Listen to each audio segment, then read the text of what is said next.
জানি অনেকেই আছো যারা তোমরা আলু খেতে একদমই পছন্দ করো না। আজকের রেসিপিটা তাদের জন্য। প্রথমে আলুগুলোর খোসা ছাড়িয়ে স্লাইস করে কেটে ধুয়ে নেবো এইভাবে। এবার কড়াইতে তেল গরম করে তাতে একটু হলুদ, একটু নুন দিয়ে আলুগুলো ভেজে নেব।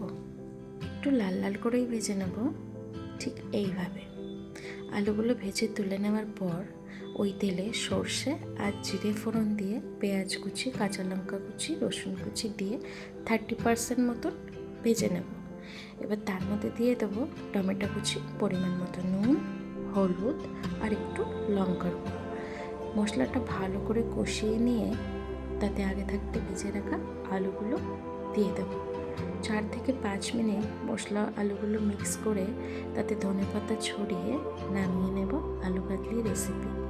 বিশ্বাস করো, যারা তোমরা আলু খেতে পছন্দ করো না, এই রেসিপিটা ট্রাই করার পরে তোমরাও আলুর প্রেমে পড়ে যাবে।